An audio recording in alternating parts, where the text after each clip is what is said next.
Warning, the views and beliefs in the following program does not reflect the views of Boom Broadcasting. We give full creative control to our creators and do not believe in cancel culture because it's an orchestrated plan by the man. Viewer discretion is advised. All right. Got me a nice cup of Joe. Go ahead and watch the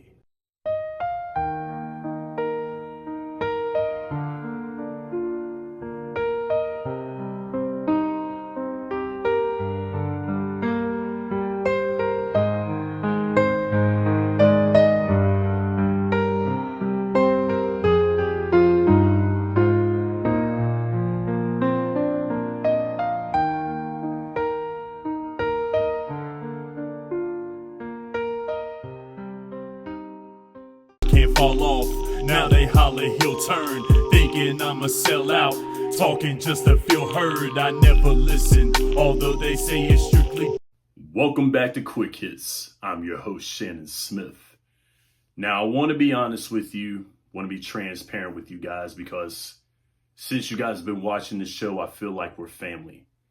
But last week's show was a little bit rushed, in my opinion.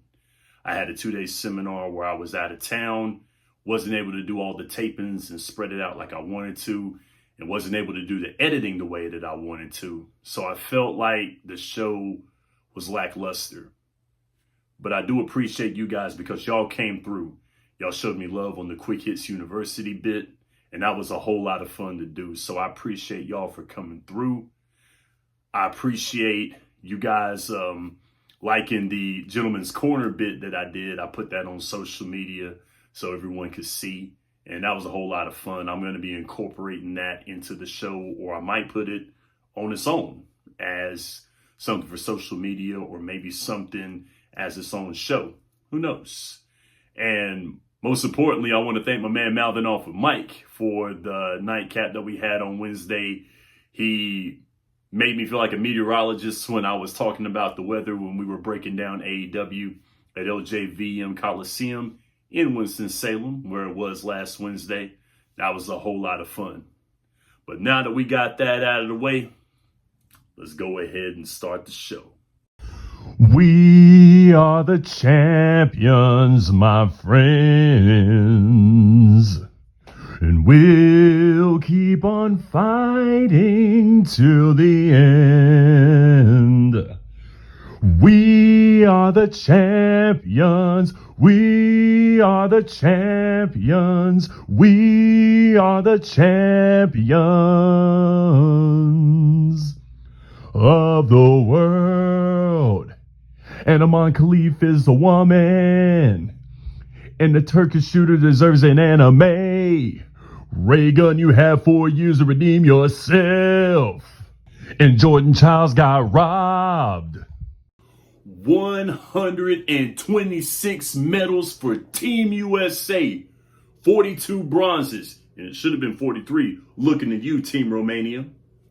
44 silvers and 40 golds tied with China. Team USA has won the medal count in the past 8 Summer Olympic Games. 34 medals in track and field alone this year.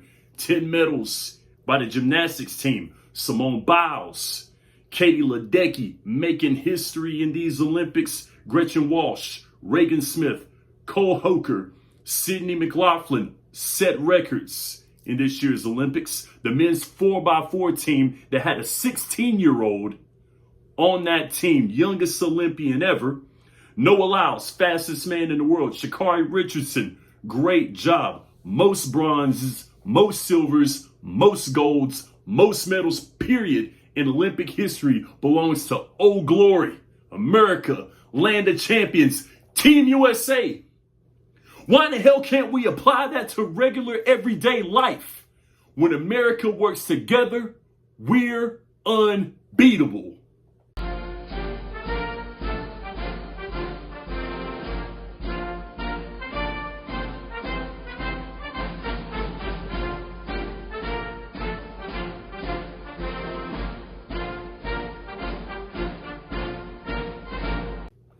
Now on to basketball. which is going to get its own flowers. Your 8-time world champion USA women's basketball team had a nail biter against the French ladies. In spirit of my good friend Sean Lucas, who, by the way, does a podcast every Thursday called It Stinks, where he reviews TV and movies, and also is Wrestling a Destiny podcast every Saturday. Make sure you watch those. In spirit of my man there, we're going to do a little bit of rebooking, if you will. Would this team had been different had Caitlin Clark played on the team? Now, every one of us and 15.9 million viewers watched Steph Curry cook Serbia and cook France in the Olympics. Would Caitlin Clark and her unlimited range do the same thing to other teams? Now, one thing about France, they shot better from the three, and that gave Team USA a little bit of trouble. But one thing about Team USA is they were grittier and they were stronger, coming back from double digits. Say that in the comments. Now, before anything is said, I don't want to take anything from this women's team. 8 straight gold medals with interchangeable players on the team and not seeing a loss since 1992 has a lot to say for a great program such as Team USA Women's Basketball. This is just sparking some good conversation, if you will. Now on to the men's game. Although being on the losing end of a gold medal game, Victor Wembanyama is the future of the sport of basketball. That's it. That's the status. I'm going to go get some lunch. Y'all want anything for Little Caesars? Now, MD DePrez said that he would like to see more baseball covered on Boom Broadcasting. I took it as a challenge. So let's talk about some baseball, if you will.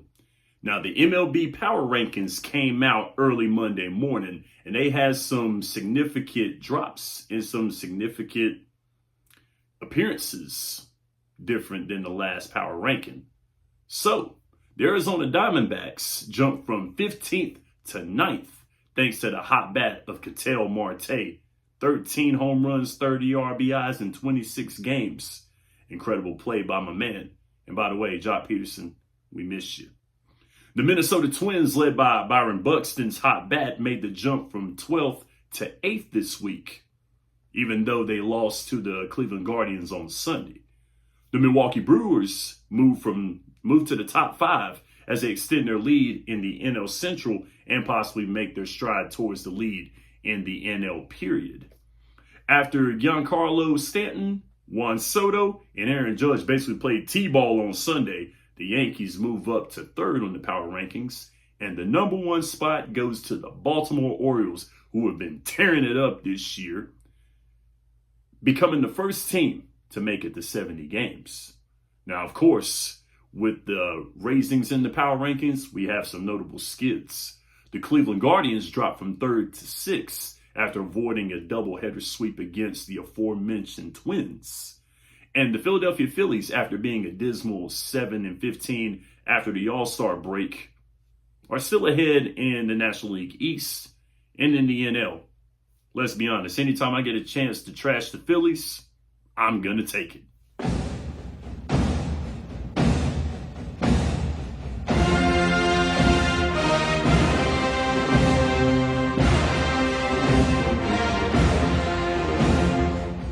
My man got on his invisible glasses like Julian from Big Daddy.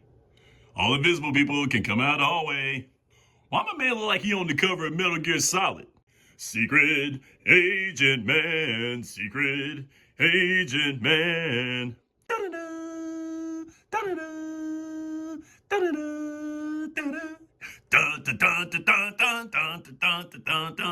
da-da-da, da-da. Inspector Gadget. I swear to drunk I'm not God, Ossifer. Yeah, I'm the offensive coordinator / defensive line coach / yoga instructor / aerobics instructor / strength and conditioning coach / trainer. Assistant. If all stocks would have been put into the preseason then CJ Stroud wouldn't have been Offensive Rookie of the Year last year. I hear the preseason, but I don't really listen to it. Plus, there's a lot more exciting stuff to talk about in the game of football right now. First things first, shout out to Jim Harbaugh for the wonderful tenure that he put in as San Francisco 49ers head coach. That's my squad. I feel like he was severely screwed by the York family, and he didn't deserve to go out that way. But either way, it still worked out for Jim Harbaugh because he goes back to his alma mater and he coaches their football team. Unfortunately, last year, he had a year-long fight with the NCAA over sign stealing throughout the season. He was sat for 3 games, but his Michigan Wolverines were able to win the national championship that same season. Now, in the spring, he took the Los Angeles Chargers coaching job and made some of us believe that maybe he was getting away from a dumpster fire known as the Michigan football program, or he probably knew he was going to be penalized that next season. Now, notice, for all my wrestling fans out there, I'm wearing an Eddie Guerrero t-shirt. For those who don't watch wrestling, Eddie Guerrero's gimmick that he had in WWE said that he lied, he cheated, and he stole. Let's just say that Jim Harbaugh just might be football's version of Eddie Guerrero. But that's not the best part. How about Michigan giving the NCAA the biggest middle finger ever by having him as an honorary captain for their home opener? He's not listed as a coach. He's listed as a player. I don't care what part of the spectrum or what side of the coin that you're on in this argument. That is hilarious. Now, keeping on the subject of football, Jerry Jones makes the news yet again by seeming nonchalant about CeeDee Lamb not wanting to sign with the Dallas Cowboys. But then he had to double back and say that CeeDee Lamb was missed in training camp. Now, do I think that the media took this and ran with it? Absolutely. Even if they did or if they didn't, Jerry Jones definitely knows that he needs CeeDee Lamb on that football team. Have you even seen the wide receiver room in Dallas?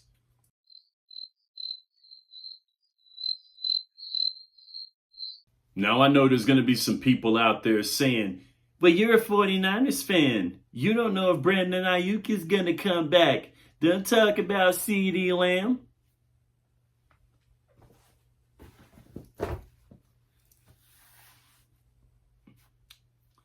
As a fan of the San Francisco 49ers since I was 5 years old, I'll go ahead and say this. Do I want Brandon Ayuk to leave? Absolutely not. Do I want Brandon Ayuk to go have a good career, even if it's not with San Francisco? Absolutely. But this must be understood.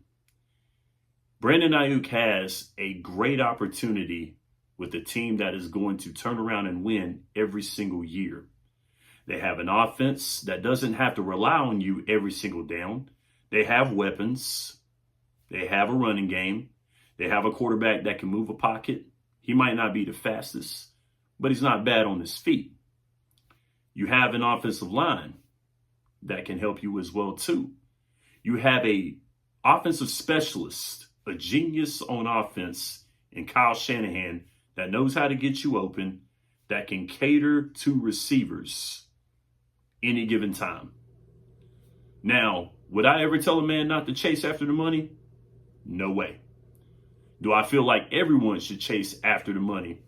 If that's in your heart, sure. What needs to be understood is being the man has a price. Brandon Ayuk turned down $32 million from the New England Patriots because their quarterback situation has not been sorted out.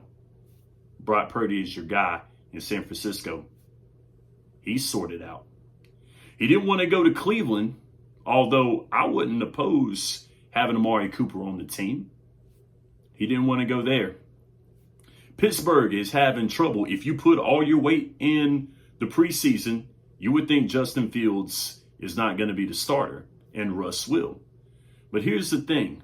Russ might not be healthy all through the season, and Justin Fields might have flashbacks of Chicago on this Pittsburgh Steelers squad. Do you really want that, Brandon Ayuk? If you take the bag, that's probably going to be your future. Considering the fact that Brandon Ayuk played his tail off in the past 2 years, the fact I watched him get drafted on draft night and was very happy with the pick, I understand. Wide receiver is a very selfish position in all of football. They feel like the ball should get to them every single time. I get it. Saying that Brandon Ayuk is not valuable on this offense, not true. But considering the fact that he may want to be the man, you'll probably have to forfeit winning. So that's my take on it. Show me yours in the comments. Well, I'm all out of bits, guys. So I'm going to leave you with this little thought to walk away with as we end the show. Now, of course, I've said in the past that I work with a lot of impressionable young people. MD the Prez, the Don mouthing off with Mike, a lot of the guys on Out of Pocket, Carson and Aaron, all these young guys here that I work with. I enjoy being Unk. When they call me Unk, it doesn't break my heart any. Age is something I'm not afraid of. I'm not afraid of getting older. I want to use the phrase, I don't get older, I get better. That's my goal with life. But, being around these young people and seeing myself evolve as a fan of sports, watching the sports and wanting to be like who I saw, to me aging and seeing the players younger than me, it's a good thing. I had a lot of time to think on it while watching the Olympics. As you notice, I didn't say a lot about the gold medal winning, the five-time USA men's basketball team gold medalists, gold medal champions, those guys winning. I didn't say a lot about them because I wanted to save it for this part of the show. And the reason is because as a fan who is getting older and watching the game change, I did a lot of thinking. Now, one thing that I really like, mouthing off what Mike put on his YouTube channel, go subscribe to it. Mouthing off with Mike does a lot of great stuff. He was talking about wrestling. What he says is that, wrestling is about having fun. And he doesn't like a fan that is super serious all the time. And I agree. I don't like it either. As a fan, I love my sports, but I don't gripe about it and complain and moan about it because I look at it like this. This gold medal team, the 2024 squad that we have, there's guys on there, they're debating that KD, LeBron, and Steph Curry could go against the big three on the dream team. And, of course, there are people that get up in arms about that. I'm one of those people that I like being a part of that debate. I like talking about it. But one of the things that I want to look at and want people to see from that standpoint is that when we talk about, us being older fans, when we talk about the dream team, nobody's beating them. And then the youngers come at us by saying that the game has changed, which it has. One thing I want us to look at is how the game has changed. From 92, when the dream team was there and they just beat the crap out of everyone, to now it got closer. It's the fact that it's the evolution of sport. Sport has changed. Sport has gotten better. The competition has gotten better. The training regimens have gotten better. Players and coaching and new innovative things have come about in sports. So enjoy the greatness. Enjoy greatness while we have it. That's the most important thing. Being that Unk, and that's what I don't like about being an Unk is that, sometimes people think that we're trying to be disrespectful to the younger people. And sometimes us older fans think that the youngers are being disrespectful to the ones that came before. That's not the case. We all have different opinions. We all have we all are fans of people, fans of players differently from others. There are some people that like my 49ers. Some people that don't. I think you're wrong, but that's okay. We can coincide. That's what it's all about. What sports should do is bring people together. Seeing what we saw in the Olympics is people came together. Teams came together. Players came together. And they were able to achieve a common goal.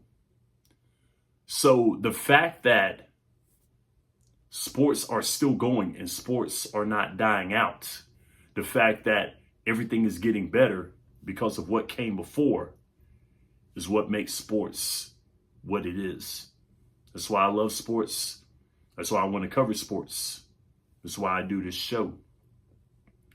So as an aging fan, one of the things that I will always promise younger fans, older fans, is that I will not ruin the game for anybody.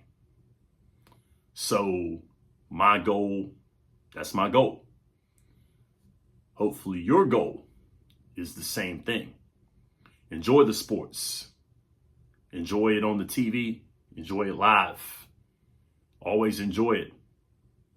Remember, the reason why sports has evolved is because of what came before it.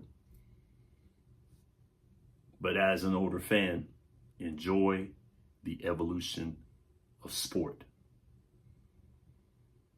Thank you once again for joining me on this episode. Thank you for your attention. Thank you for what you do for Boom Broadcasting. I'm Shannon Smith, and this is Quick Hits.